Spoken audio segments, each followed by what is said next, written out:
Kita mulai ya. Kita mulai Om Beni. Assalamualaikum warahmatullahi wabarakatuh. Salam sejahtera untuk kita semua. Yang saya hormati pimpinan dan anggota Komisi 3 DPR RI, yang kami hormati calon hakim ad hoc HAM atas nama Saudara Harnoto SH. Bapak Ibu hadirin yang berbahagia, pertama-tama marilah kita memanjatkan puji syukur kehadirat Tuhan Yang Maha Esa, karena hanya atas perkenannya kita dapat melaksanakan dan menghadiri uji kelayakan calon hakim agung dan hakim ad hoc HAM pada Mahkamah Agung dalam keadaan sehat walafiat.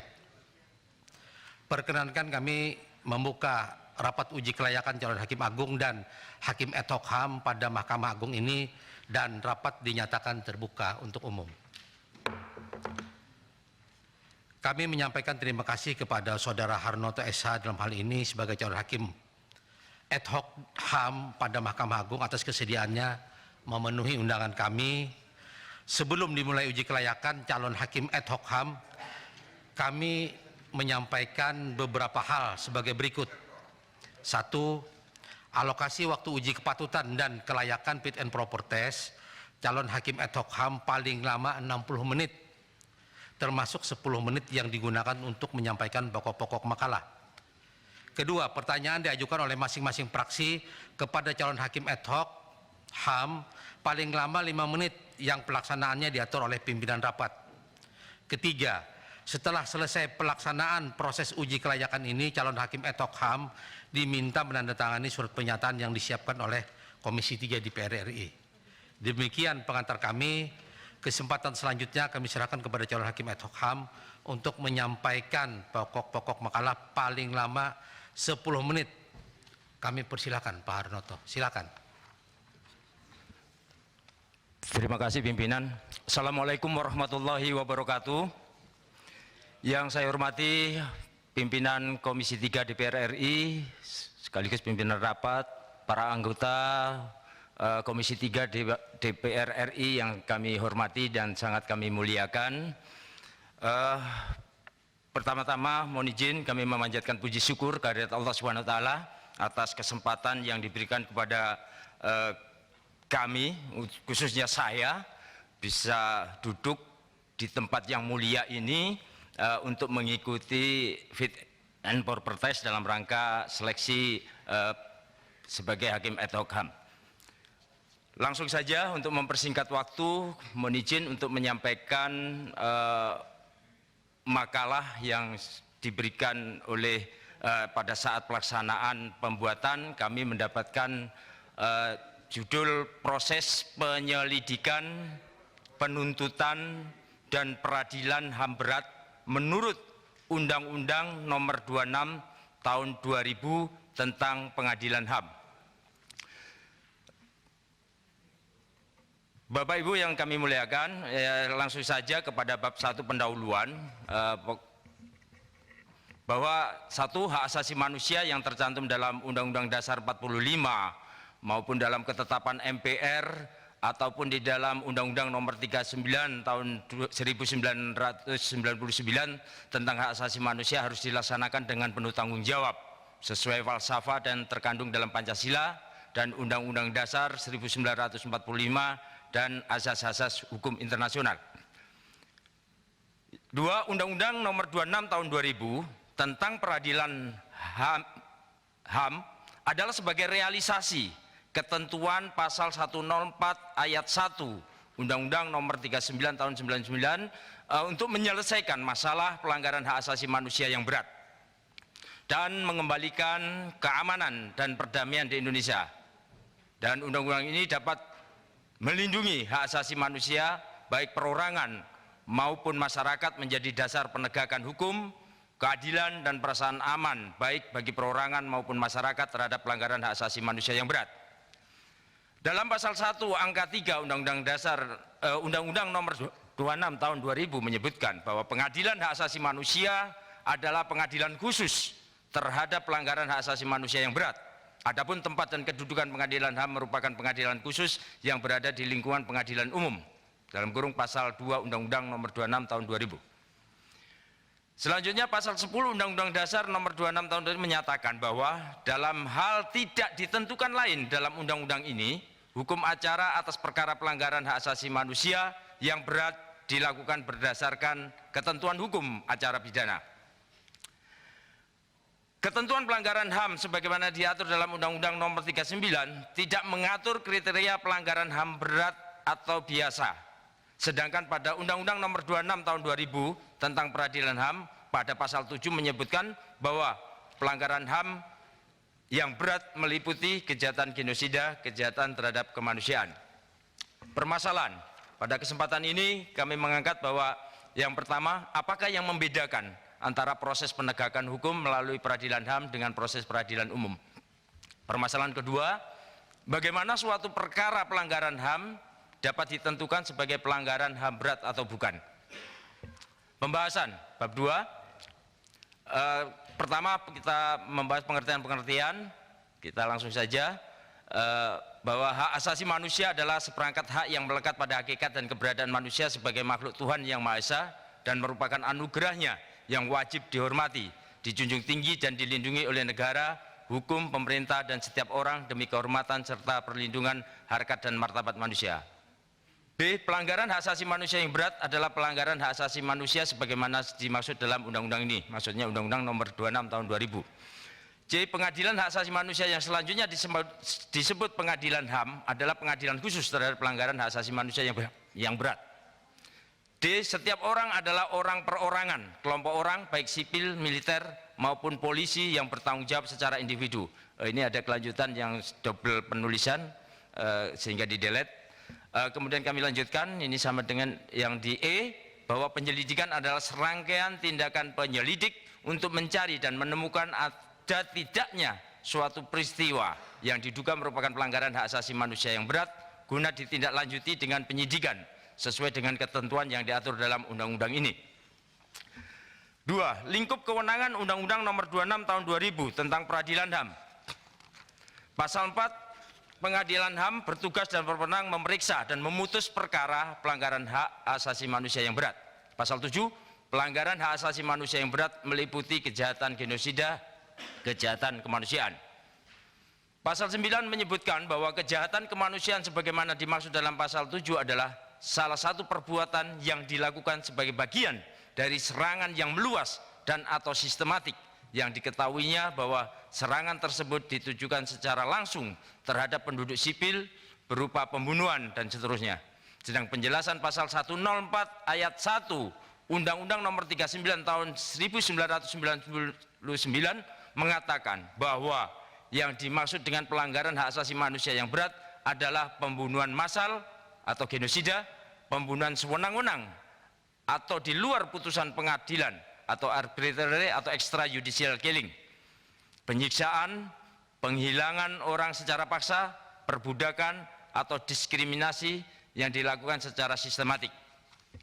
Pasal 10 Undang-Undang Dasar 26 tahun 2000 dalam hal tidak ditentukan lain dalam undang-undang ini, hukum acara atas pelanggaran hak asasi manusia yang berat dilakukan berdasarkan ketentuan hukum acara pidana.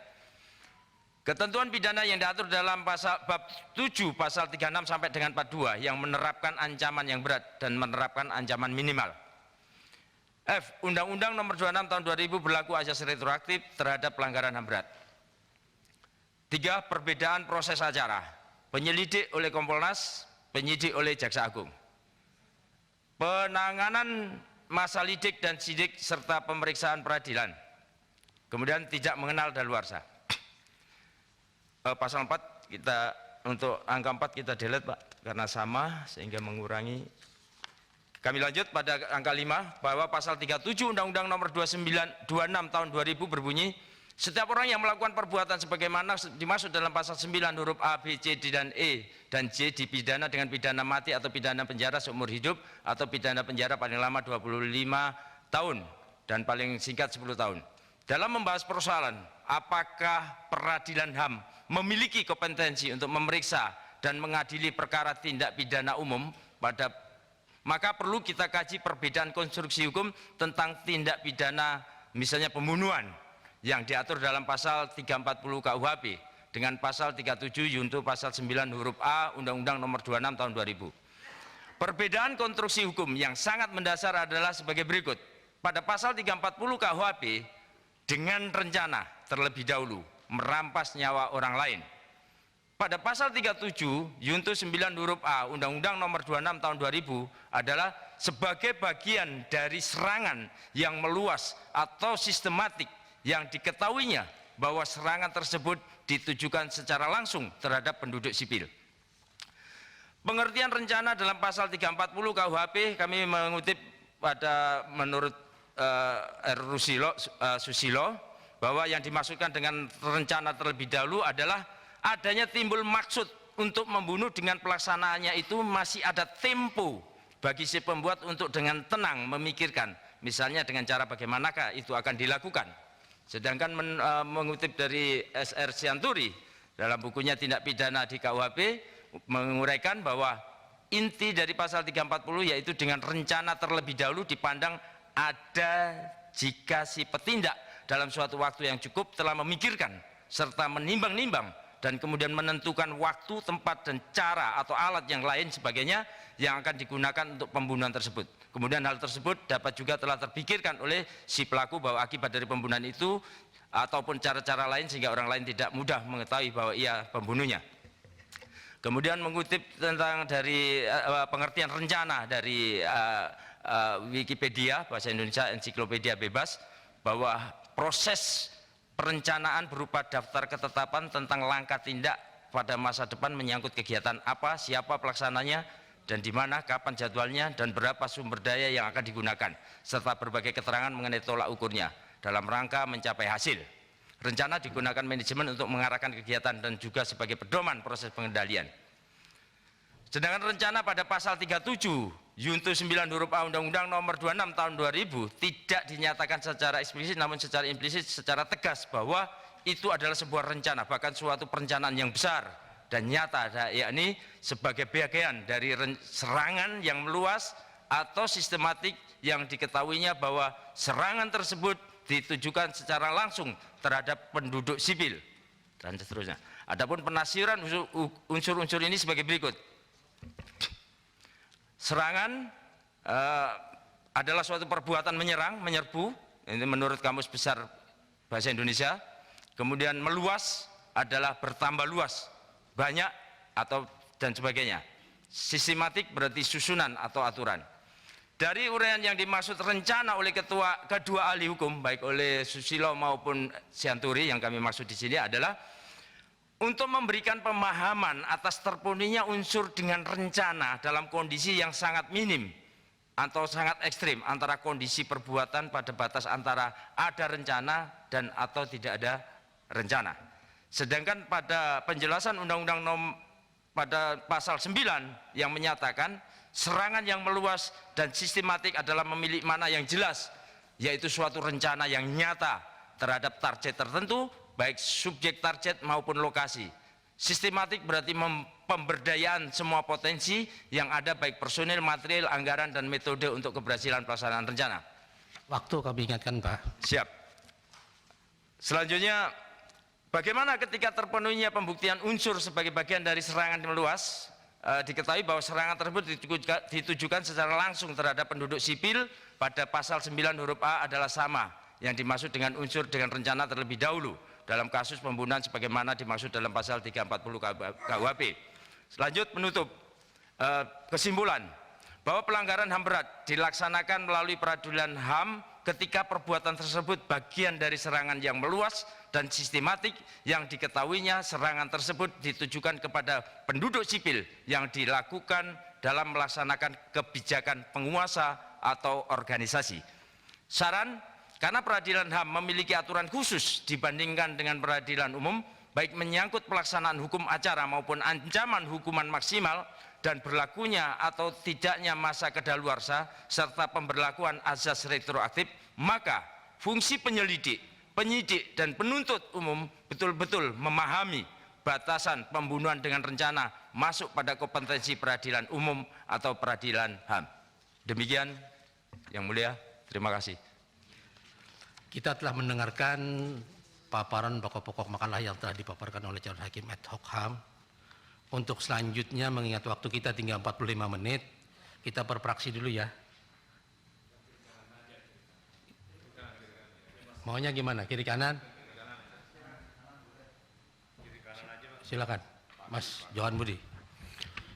Ya baik, terima kasih Ketua. Assalamualaikum warahmatullahi wabarakatuh. Waalaikumsalam warahmatullahi wabarakatuh. Salam sejahtera buat kita semua yang saya hormati pimpinan rapat dan juga anggota Komisi 3. Yang saya hormati juga calon Hakim Agung, Bapak Ajun, Komisaris Besar Polisi, Harnoto Sarjana Hukum.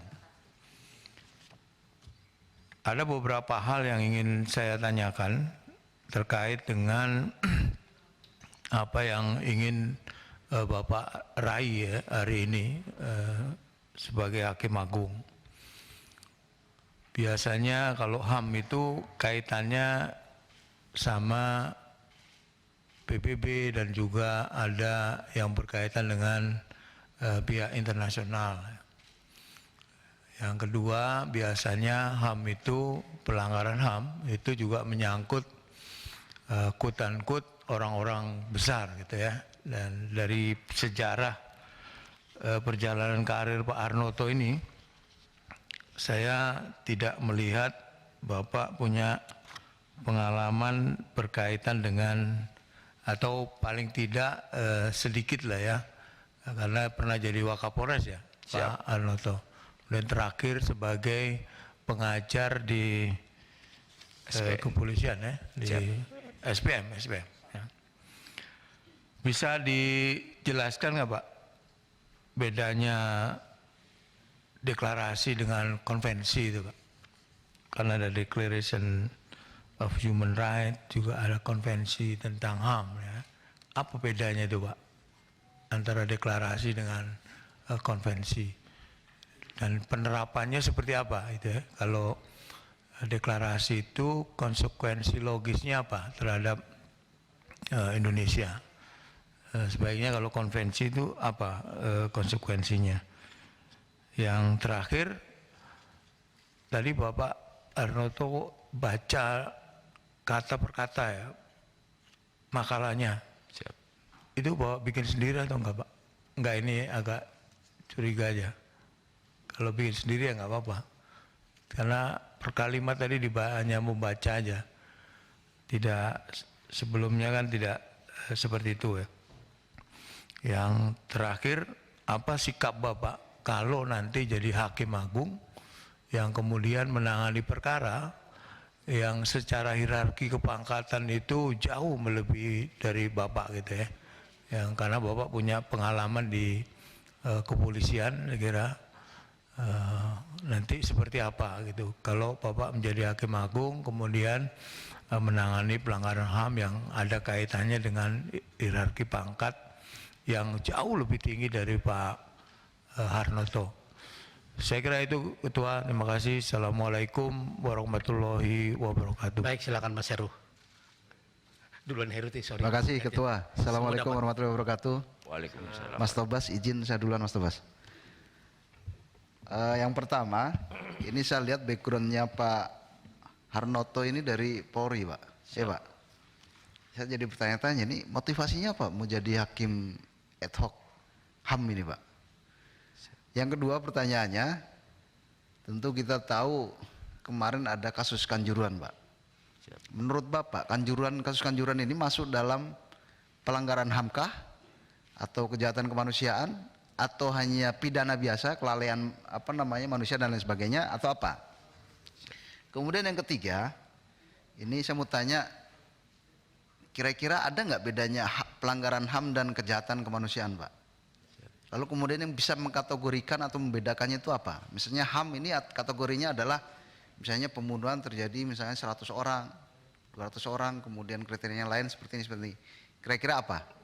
Itu saja Ketua, terima kasih. Assalamualaikum warahmatullahi wabarakatuh. Baik, selanjutnya sebelah kiri Pak Saparudin. Silakan Pak Saparudin dulu. Terima kasih pimpinan. Terhormat pimpinan komisi, anggota komisi, Pak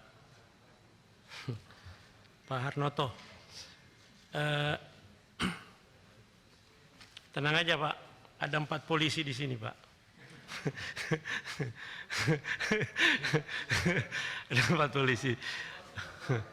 Ya, minimal 4 suara Bapak. Jadi begini Pak Harnoto, pernah sama-sama dengan saya, dengan Bapak di Jawa Timur. Memang kan tadi ini Bapak punya kompetensi seperti apa? Kira-kira maksud saya tentang masalah HAM ini. Ya Bapak ini kan memang dari Kabakop, Wakapolres, terakhir kan di SPN ya, Widya Suara di SPN. Bapak punya pendidikan sarjana hukum ya, ya. Tetapi tentang masalah Komnas HAM ini, masalah hak asasi manusia mungkin Bapak bisa sampaikan kepada kita. Mungkin punya background pernah kursus di mana sehingga Bapak bisa menjadi hakim agung HAM ya, ad hoc ya. Nah, ini kira-kira yang Bapak, saya mohon penjelasan ini dari Bapak seperti apa pengetahuan Bapak tentang hak asasi manusia. Itu yang pertama. Yang kedua, Bapak kan belum pensiun juga. Ini apakah kalau saya lihat kan dari SPN, KSPN ya, dengan yang mendapat rekomendasi dari KSPN ya. Ini kan sebetulnya Bapak kan Hakim Agung ini kan levelnya sudah harusnya kan mungkin Bapak minta izin dari personil dari Mabes Polri ini. Apakah tidak ada yang menyampaikan seperti itu sehingga Bapak tidak seolah-olah melampaui suatu hierarki yang ada di Polri ini? Siapa yang memberikan motivasi Bapak sehingga mau jadi Hakim Agung ini Pak? Saya kira itu Pak, terima kasih. Assalamualaikum warahmatullahi wabarakatuh. Waalaikumsalam warahmatullahi wabarakatuh.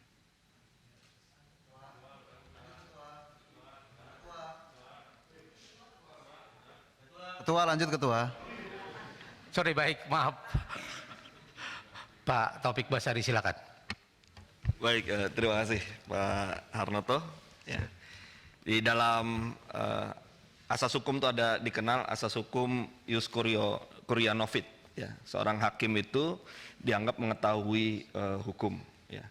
Di dalam makalah Bapak yang tadi Bapak sudah presentasikan berkali-kali Bapak sampaikan bahwa pengadilan HAM ini adalah pengadilan yang khusus, gitu ya.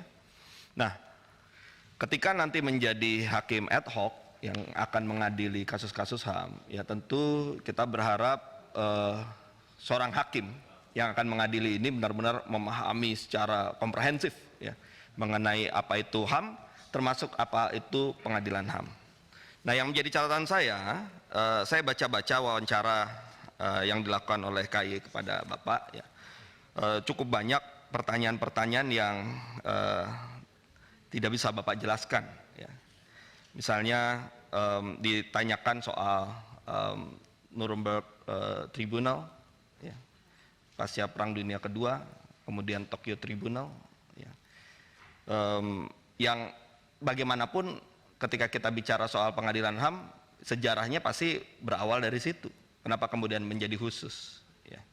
Nah, oleh karena itulah maka saya ingin mendapatkan penjelasan lagi. Mungkin setelah wawancara ini Bapak sudah membaca-baca lagi ya, sudah mempelajari lagi, karena kita tidak mungkin melepaskan proses sejarah hingga kita akhirnya punya pengadilan HAM. Ya, saya ingin Bapak bisa menjelaskan kembali pertanyaan ini ya, soal apa itu Nuremberg Tribunal, apa itu Tokyo Tribunal, apa itu ICTY, International Criminal Tribunal for Yugoslavia, apa itu ICTR di Rwanda.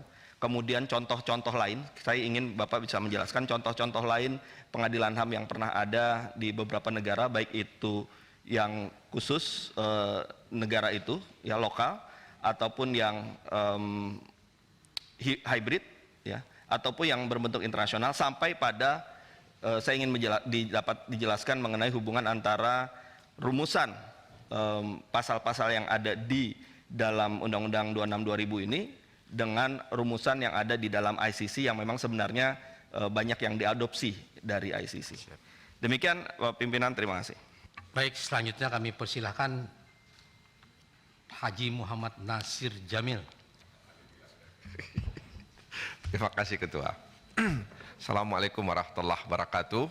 Ketua dan para anggota Komisi 3 yang saya hormati dan saudara calon hakim ad hoc HAM pada Mahkamah Agung yang saya hormati, Pak Harnoto SH. Sebagaimana kita ketahui bahwa hakim ad hoc itu adalah hakim yang memiliki keahlian dan pengalaman. Ya, sehingga kelak dia menjadi hakim, dia memeriksa, mengadili dan memutuskan ya keahlian berdasarkan keahlian dan pengalaman yang dia miliki. Nah, karena itu saya ingin bertanya kepada saudara calon hakim ad hoc HAM pada Mahkamah Agung. Keahlian dan pengalaman apa yang saudara miliki sehingga Anda berani untuk maju sebagai calon hakim ad hoc HAM pada Mahkamah Agung. Yang kedua, baru-baru ini pemerintah membentuk tim penyelesaian non-yudisial terhadap pelanggaran HAM berat.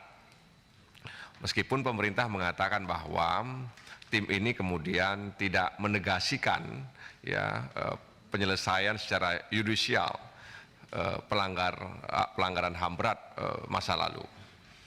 Dan tentu saja ada yang mengatakan bahwa sangat sulit karena bukti-bukti yang ingin didapat juga tidak mudah. Nah, pertanyaan saya bagaimana saudara calon kemudian menanggapi ya, atau menyikapi soal tim penyelesaian non-yudisial dan kemudian ada keinginan atau ada harapan untuk tidak menegasikan penyelesaian secara yudisial. Tapi yang paling penting dalam pandangan saya adalah soal pengalaman dan keahlian yang saudara calon hakim ad hoc HAM miliki. Sehingga kami percaya bahwa saudara memang layak dan patut untuk menjadi hakim ad hoc HAM pada Mahkamah Agung. Terima kasih Ketua, sudah selesai saya. Wassalamualaikum warahmatullahi wabarakatuh. Waalaikumsalam warahmatullahi wabarakatuh. Baik, selanjutnya Mas Bimantoro. Setelah ini nanti Mas Santoso, biar Bimantoro dulu. Makasih pimpinan. Assalamualaikum warahmatullahi wabarakatuh. Waalaikumsalam. Pak Harnoto, tadi seperti yang sudah disampaikan oleh rekan kami, pada akhir-akhir ini kan banyak sekali terjadi masalah pelanggaran HAM ya Pak ya, dari mulai Kanjuruhan, terus kemarin juga ada juga indikasi dalam perkelahian remaja yang melibatkan antara David kemarin salah satu korbannya. Saya ingin bertanya kepada Bapak, bagaimana menurut Bapak tentang sistem kinerja peradilan kita saat ini dalam menuntaskan serta memutuskan perkara HAM yang bergulir pada saat ini? Apakah sudah mumpuni atau belum Pak? Selanjutnya, kami melihat daripada rekam jejak Bapak, Bapak adalah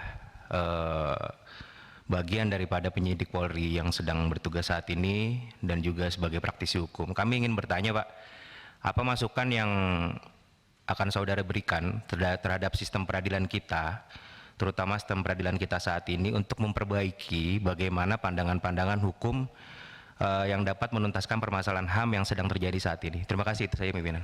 Selanjutnya kami persilahkan. Aku. Silakan. Ya, Bismillahirrahmanirrahim. Assalamualaikum warahmatullahi wabarakatuh. Waalaikumsalam warahmatullahi wabarakatuh. Terima kasih pimpinan dan anggota Komisi 3. Pak Harnoto, dalam tulisan saudara pada saat pembuatan makalah di Komisi 3 DPR RI, Bapak menyampaikan bahwa pelanggaran HAM berat merupakan pembunuhan yang direncanakan sebagai bagian serangan yang sistematis oleh penguasa. Dengan riwayat saudara sebagai anggota Polri yang merupakan bagian dari kekuasaan negara, bagaimana Bapak menjamin akan bertindak secara profesional ketika nanti terpilih menjadi hakim ad hoc HAM pada Mahkamah Agung? Dan pada saat bertugas di institusi Polri, Bapak pernah menemukan kasus pelanggaran HAM yang dilakukan, apakah Bapak pernah menemukan kasus pelanggaran HAM yang dilakukan oleh anggota Polri? Dan bagaimana penguatan nilai-nilai HAM di institusi Polri menurut Bapak? Terima kasih pimpinan. Selanjutnya Mas Santoso silakan. Terima kasih pimpinan, Bapak Ibu yang saya hormati, dan saudara calon Hakim Agung Pak Hartono SH. Saya melihatnya karena ada semangat yang tinggi dari Pak Hartono nih. Karena kalau yang lain ini nilainya di bawah 50 menurut saya gitu. Kenapa? Karena penguasaan saudara calon Hakim Agung ini sangat minim sekali. Saya melihatnya dari seleksi yang dilakukan oleh Komisi Yudisial, di mana panselnya menanyakan banyak hal dan Bapak banyak menjawab tidak mengetahui, bahkan jawabannya tidak linier dengan pertanyaan itu. Jadi saya melihatnya sisi semangatnya saja yang ada di Bapak ini. Nah, yang berikutnya Pak, saya ingin menanyakan, mudah-mudahan Bapak bisa menjawab, ya, apa kesimpulan Bapak tentang Kepres nomor 17 tahun 2022 ini, yang begitu kontroversi, ya, terkait dengan masalah pelanggaran HAM masa lalu.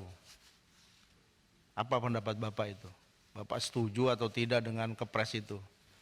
Karena banyak mencederai orang-orang yang menjadi korban di masa lalu. Kemudian yang berikutnya, dalam wawancara Bapak dengan pansel di Komisi Yudisial, itu pertanyaan Prof. Bagirmanan, ini menanyakan pelanggaran HAM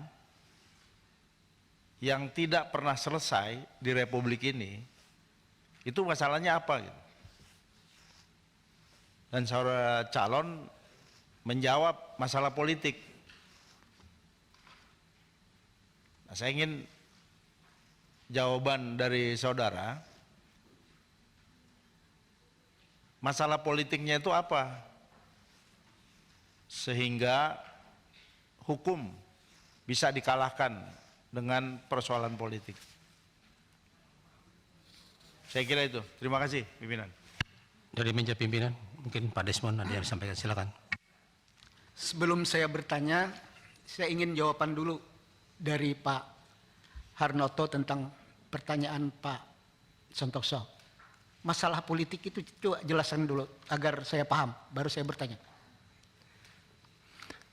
Terima kasih Yang Mulia. Mohon izin terkait dengan penyelesaian pelanggaran HAM masa lalu terkait dengan politik. Karena itu adalah undang-undang sendiri, Pak. Apa? Bahwa undang-undang, bahwa untuk menyelesaikan itu harus ada kemauan dari politik untuk membentuk panitia hoc, peradilan hoc, ad hoc. Jadi itu sorotan kami yang utama, bahwa sepanjang itu tidak ada pembentukan peradilan ad hoc yang diproduk atau yang dikehendaki oleh DPR atau Dewan, tentu dalam Presiden juga tidak akan produk pelaksanaan peradilan hoc tidak akan pernah terbentuk jika tidak, karena untuk penyelesaian ini harus menggunakan peradilan ad hoc. Demikian. Enggak, jawabannya masih enggak jelas. Political will saya paham. Siap. Pelanggaran HAM berat itu individual atau institusional? Individual, Pak. Iya. Kayak gini mau lulus jadi hakim, itu nasional dong. Individual itu jadi kriminal, Pak.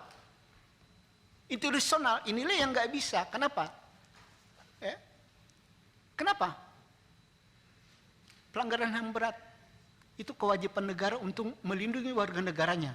Kenapa ada proses peradilan HAM berat? Agar di kemudian hari negara melindungi warga negaranya. Itu internasional. Kenapa hari ini pelanggaran HAM berat tidak individual? Kalau individual kriminal biasa. Ya, cukup dah. Nggak paham. Saya tidak memilih.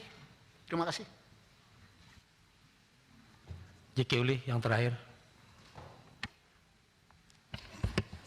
Terima kasih Bapak Pimpinan dan rekan anggota Dewan yang saya hormati. Pak Harnoto, AKBP, masih aktif Pak ya? Akhir bulan ini habis, Pak. Oh, selesai akhir bulan ini.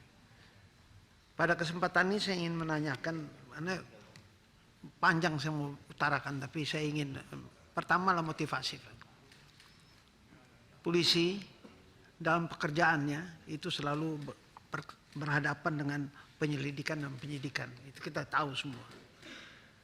Bapak mencalonkan diri menjadi hakim ad hoc khusus masalah HAM, pelanggaran HAM. Ini apakah motivasi yang Bapak dapat itu karena apa? Perlu saya jelaskan di sini. Kalau terjadi pelanggaran HAM, itu yang menyangkut apalagi banyak orang yang masyarakat sipil, itu pelakunya tidak jauh-jauh biasanya, orang yang bersenjata. Orang bersenjata itu bisa polisi, bisa tentara. Itu fakta. Nah, sehingga saudara motivasinya bagaimana? Andai kan saudara menjadi hakim ad hoc, saudara akan berhadapan dengan kawan-kawan saudara sendiri. Nah, ini penting sekali saya menyampaikan karena tidak mudah.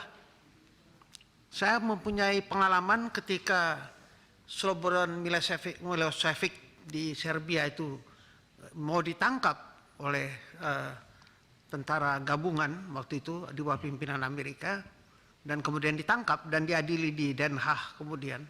Pelanggarannya itu tadi saudara bilang individu, tidak. Dia memerintahkan tentara membunuh. Jadi korbannya juga banyak, bukan sendiri, bukan satu orang itu saja yang bersalah. Nah, saudara bagaimana nanti memisah-misahkan kalau terkejadian seperti itu? Saudara menghadapi situasi seperti itu, di mana misalnya rekan saudara atau bekas kolega saudara justru yang berada di situ sebagai pemimpin yang mengakibatkan terjadi pelanggaran HAM. Itu pertama. Kedua, saya lihat banyak sekali penafsiran saudara tulis dalam makalah ini. Saya berterima kasih sekali, Pak saudara juga pasti belajar dan memahami dengan baik. Tetapi di dalam peradilan HAM, terutama masalah HAM berat yang terjadi di Indonesia, kita punya banyak pengalaman. Bahkan terjadi sekarang menurut masyarakat sipil yang merasa tindakan yang terjadi seperti di Papua, pernah di Aceh, bahwa itu telah terjadi pelanggaran HAM yang luar biasa. Saudara menyikapi situasi seperti itu, bagaimana? Karena ini masalahnya bukan mudah. Saya mengikuti yang di Yugoslavia itu saja, itu setelah berapa tahun kemudian Perdana Menterinya ditangkap. Andai kan kejadian seperti itu kemudian, bagaimana saudara sebagai penyelidik atau penyidik, pengalaman saudara sebagai polisi untuk mengatasi masalah ini? Saya rasa itu saja. Terima kasih, Pak. Baik, waktu kita tinggal 19 menit.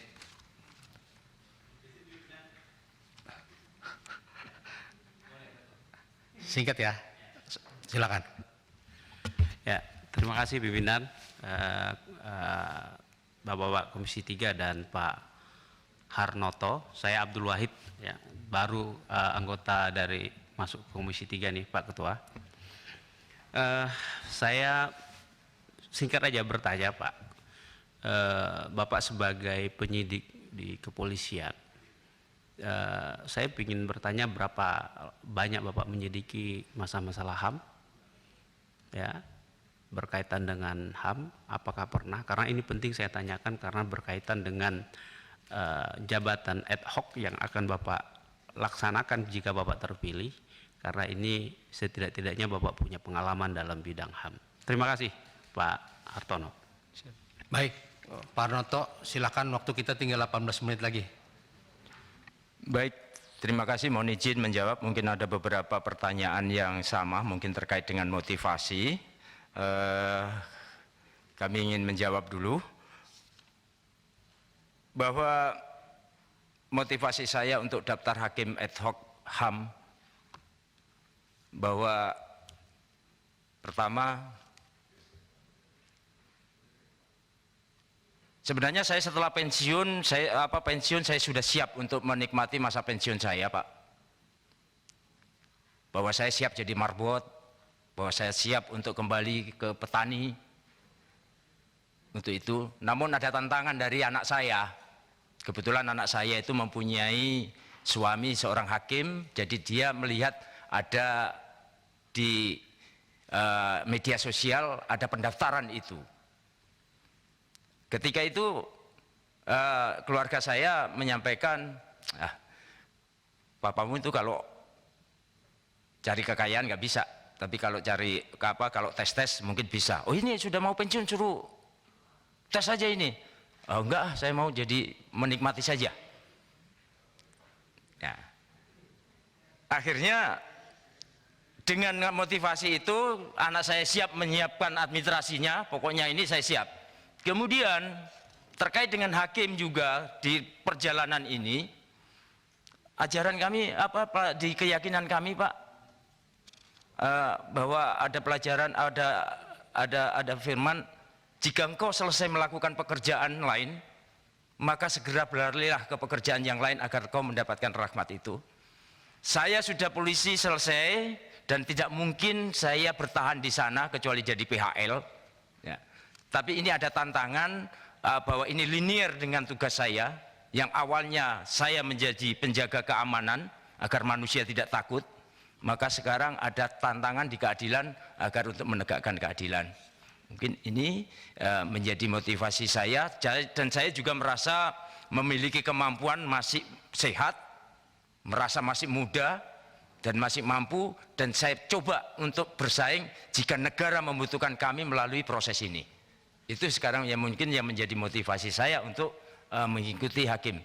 Untuk pelaksanaan, untuk ingin hal yang bagaimana menjadi hakim, tentu pekerjaan itu mohon maaf, bukan mengecilkan arti hakim, tidak, tetapi dibandingkan dengan penyidikan yang harus mencari, menemukan, mengumpulkan dan memeriksa kemudian ini, tapi dalam hakim tinggal memutuskan bagaimana mencari kebenaran material dan formil untuk bisa menemukan, untuk memberikan keadilan. Itu masalah motivasi. Kemudian dari Pak Johan Budi terkait dengan deklarasi dan konvensi yang kami mengetahui Pak, bahwa deklarasi adalah suatu suatu pengumuman, suatu bentuk daripada pengakuan kesepakatan. Sedangkan konvensi adalah bentuk suatu produk yang harus sudah disepakati dan untuk bisa menjadi suatu bentuk aturan. Saya kira demikian. Ini singkatnya demikian. Kemudian bagaimana sikap jika menjadi hakim? Bagaimana hierarki? Banyak pertanyaan yang sama ini tadi menghadapi Bapak dan Ibu sekalian yang kami hormati. Kami berpikir pada basic. Memang kami memiliki atasan, kami memiliki loyalitas, tetapi kami tidak semua kenal dengan seluruh atasan saya. Saya berprinsip bahwa pimpinan kami adalah orang-orang yang terbaik, yang dengan mempunyai komitmen yang baik di dalam mewujudkan kenegaraan ini, terutama terkait dengan pelaksanaan penegakan hukum, perlindungan hak asasi manusia. Jadi dengan siapapun orangnya, ketika dia melakukan pelanggaran, pasti kami mendapat dukungan dari institusi di dalam kami sendiri. Dan itu keyakinan kami, dan kami siap untuk melaksanakan yang keadilan. Terkait yang lebih spesifik dari pertanyaan bagaimana itu kalau kolega, kode etik perilaku hakim juga menyampaikan ketika itu ada hubungan yang sangat dekat, maka kewajiban kita adalah memberikan laporan agar tidak kepada pimpinan atau ketua bagaimana melanjutkan tugas ini dilanjutkan atau terus. Tapi kalau misalnya ditugaskan kepada kami siap memberikan pengadilan yang seadil-adilnya. Itu terkait dengan komitmen kami jika kami diterima bisa menjadi hakim ad hoc untuk mengadili ketika ada menghadapi kolega. Kemudian terkait dengan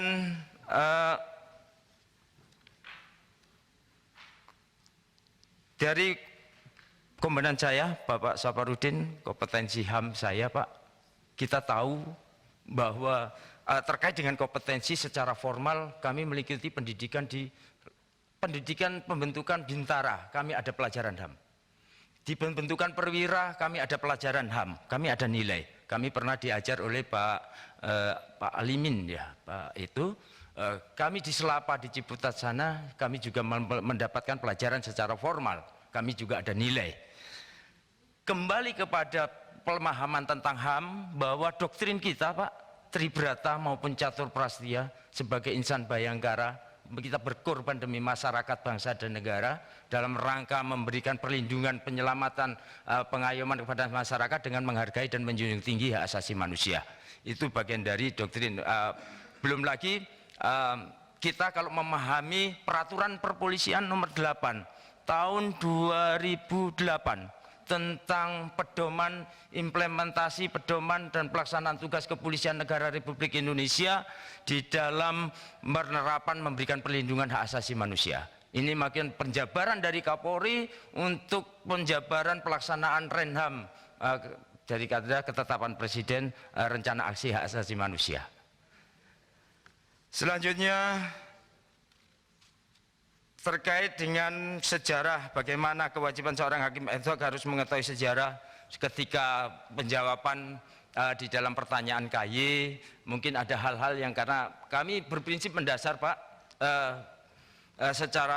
karena tugas kami bahwa memang Undang-Undang nomor 26 ini banyak mengadopsi dari Statuta Roma. Dan ini merupakan sumber hukum internasional terkait dengan kejahatan HAM.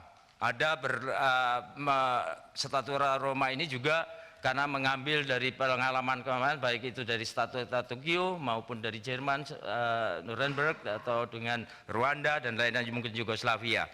Itu yang dapat kami sampaikan. Kemudian Bapak Haris Jamil, bagaimana dengan pengalaman ahli apa Pak? Mohon izin terkait dengan keahlian, bahwa saya ya S1 sarjana hukum. Di dalam kepolisian saya mengikuti pendidikan pengembangan perwira maupun lanjutan perwira, karena kami mungkin kalau kemarin disinggung kami dari sekolah sore, tapi saya kira saya juga kok berani melaksanakan mendaftar ini, ya saya berani karena saya rakyat Indonesia. Kira-kira demikian. Jadi mohon izin karena ini bagian dari ada peluang, ada syarat, kami memiliki syarat, boleh tidak, soal bisa diterima atau tidak itu adalah bagian dari seleksi, dan pada kesempatan ini adalah kewenangan bapak-bapak untuk menjadikan saya atau tidak, itu adalah kewenangan bapak-bapak, dan bagian saya adalah untuk ikut seleksi. Saya kira itu kenapa kok berani mendaftarkan hakim. Demikian juga masalah kepangkatan barangkali karena itu bagian dari siapapun memiliki kompetensi, saya memiliki keberanian, kemampuan. Dan kalau kembali kepada motivasi tadi, mungkin ada pembagian pribadi, ada seorang yang memiliki karakter sebagai seorang komando, ada yang memiliki sebagai influencer, tapi saya bagian steady Pak. Steady ini katanya ketika kami mengikuti peningkatan pembinaan kemampuan pendidik, itu bagi saya itu orangnya adil. Jadi dan saya lihat sejarah, saya kalau kumpul dengan senior-senior yang tua, saya selalu menjadi penengah. Walaupun tua, dia bisa menghargai saya kalau ini. Mungkin barangkali ini jalannya, sehingga kami untuk mengikuti seleksi ini, apakah jalan atau tidak, itu kita lihat hasil akhir nanti. Selanjutnya, bagaimana sistem kinerja PN saat ini? Mohon izin, mungkin secara kalau lihat sekarang Pak, begitu dengan visi misinya Hakim Agung adalah untuk memwujudkan peradilan yang agung, walaupun toh ada beberapa pelaksanaan ada ini, tapi kalau melihat penilaian persepsi baik dari unit integritas maupun ini, saya melihat dari tulisan-tulisan banyak, mungkin kami nggak melihat secara langsung, tapi kalau lihat dari makalah atau tulisan-tulisan bahwa ada peningkatan. Jadi ini sudah cukup baik. Bagaimana terkait dengan peradilan HAM dengan sistem ini? Satu hal saya akan ikut saran saya tentu kepada diri saya sendiri Pak, bagaimana ikut melaksanakan visi Mahkamah Agung, yaitu mewujudkan peradilan Indonesia yang agung. Dan tentunya misi saya adalah bagaimana adil, jujur, bagaimana berintegritas dan profesional serta independen. Itu tentu bagaimana untuk melaksanakan syarat. Tentu di samping itu lembaga ini tentu mempunyai sistem bagaimana pengawasan. Tentu ada divisi-divisi atau badan-badan yang terkait dengan pelaksanaan bagaimana pelaksanaan sistem peradilan menjadi baik di Indonesia. Kemudian terkait dengan Kepres nomor 17 tahun 22 terkait dengan pelanggaran HAM masa lalu, ini adalah bagian dari penyelesaian ekstrayudisial. Memang tidak menegasikan bahwa ekstrajudisial harus ini, tapi mohon maaf kalau tadi Pak Desmond menyampaikan bahwa itu ada. Ini saya berpedoman pada konvensi bahwa pelanggaran hak asasi manusia itu pertanggungjawabannya adalah perorangan. Walaupun itu kelompok, tapi pertanggungjawabannya adalah perorangan. Itu yang kami maksudkan. Jadi itu yang kami sampaikan, apa yang terkait dengan yang disampaikan Pak Desmond tadi, itu mungkin beda konteks pandangan.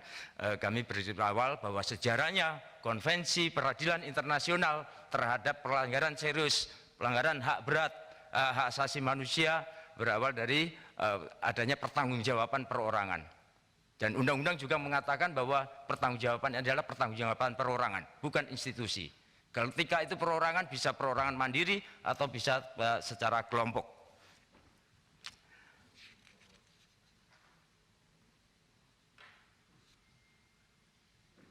Ibu, untuk bagaimana menjamin tindakan secara profesional, insya Allah Bu, saya siap melaksanakan bahwa siapapun, bahwa kami karena institusi politik semua mempunyai kehendak untuk melaksanakan HAM, melaksanakan dengan baik sesuai dengan ini, bahwa kami adalah bagian dari fungsi pelaksana negara untuk mewujudkan ini. Tapi kalau ada orang-orang yang ini berarti dia adalah khianat, dan kita harus kita adili. Demikian. Mungkin demikian. Baik, Bapak Ibu hadirin yang berbahagia, waktu kita 5 menit lagi. Ada cukup ya semua ya? Baik, saya rasa sudah cukup. Dan dengan selesainya diskusi ini, pertanyaan oleh kawan-kawan, kami persilakan Bapak menandatangani surat yang telah disiapkan.